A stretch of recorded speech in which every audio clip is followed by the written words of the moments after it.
देवगढ़ नाम का एक छोटा सा गांव था। यहाँ ज्यादातर लोग गरीब थे और दिन भर मेहनत करके ही अपना पेट भर पाते थे। गांव के किनारे एक पुरानी सी झोपड़ी में भोलू नाम का एक युवक रहता था। भोलू का बचपन ही संघर्षों भरा रहा था। पिता का बचपन में देहांत हो गया और माँ की तबीयत अक्सर खराब रहती थी। भोलू पर ही घर की सारी जिम्मेदारी दो थी। भोलू रोज सुबह लकड़ियों की टोकरी लेकर जंगल में जाता, पेड़ों की टूटी टहनियां इकट्ठी करता और उन्हें गांव में बेचता।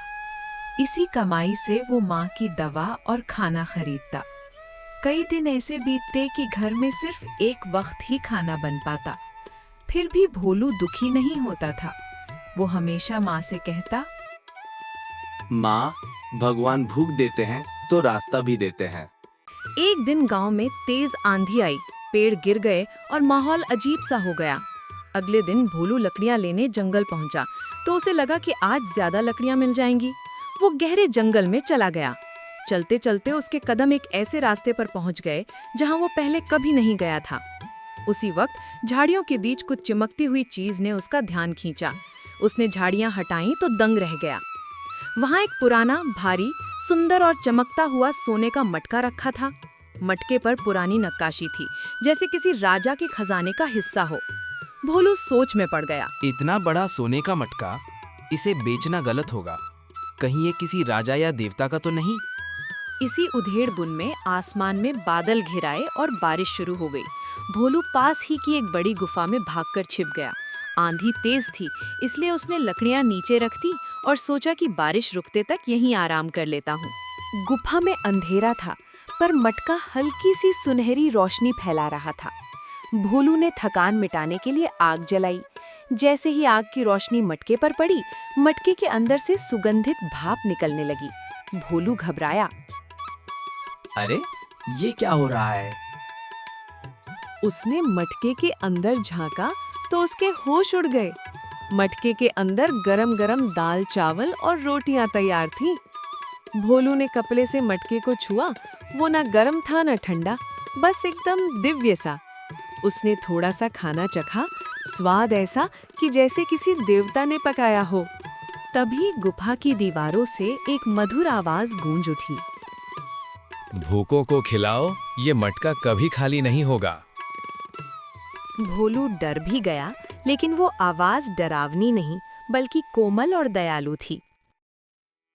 उसी समय दो मजदूर बारिश से बचने गुफा में आए। उनके कपड़े भीगे थे और चेहरे पर थकान साफ झलक रही थी। भोलू ने उनसे कहा, भाई, अगर भूख लगी है तो खाना तैयार है, ले लो। मजदूर चौंक गए, लेकिन जब उन्होंने खाना खाया, उनकी आंखों में चमक आ गई। अरे भाई, ऐसा खाना तो हमने कभी नहीं खाया। उस दिन के बाद भोलू ने तय कर लिया कि वो इस जादुई मटके का उपयोग किसी अपने लाभ के लिए नहीं करेगा। वो भूखों को खिलाने के लिए ही रोज गुफा में आने लगा। हर सुबह मटके में नया, ताज़ा, गर्म भोजन तैयार होता था। कुछ ही दिनों में ये बात जंगल के रास्ते से गुजरने वाले यात्रियों तक पहुंची। गुफा में भोलू का ढाबा खुल गया है, जहां खाना मुफ्त मिलता है। भोलू ने गुफा के बाहर मिट्टी और लकड़ियों से एक छोटा सा ढाबा बना दिया। उसने ऊपर एक तख्ती लगाई, यहाँ भूखा कोई नहीं लौटेगा। गरीब लोग भोलू को भोजन दाता कहने लगे, लेकिन गांव के मुखिया को ये बात पसंद नहीं आई। उसका होटल खाली होने लगा था। वो गुस्से में भोलू के ढाबे पर पहुंचा। तेरा ढाबा बंद करूंगा, ये मटका अभी फिकवा दूंगा। भोलू ने विनम्रता से कहा, मुखिया जी, ये मटका मेरा नहीं, ईश्वर की देन है। मैं इसे बंद नहीं कर सकता। मुखिया ने गुस्से में मटका उठाने की कोशिश की, लेकिन तभी गुफा की दीवारों से वही आवाज गूंजी। जो बांटता है वो पाता है, लालची खाली जाएगा। मुखिया का हाथ तेजी से जल उठा। वो घबराकर पीछे गिर पड़ा। गांव वालों ने देखा कि ये कोई साधारण मटका नहीं है। मुखिया शर्मिंदा होकर बोला, भोलू, मुझे माफ कर दो।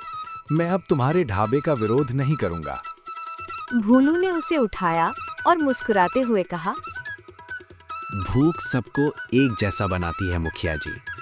जिस दिन आप भी भूख बांटने लगेंगे, आपका मन भी भर जाएगा। उसके बाद गुफा वाला ढाबा दूर दूर तक प्रसिद्ध हो गया। कहते हैं आज भी देवगढ़ की उस गुफा में एक सोने का मटका है जो कभी खाली नहीं होता और जिसकी हर खुशबू में भोलू की दया की रोशनी चमकती है।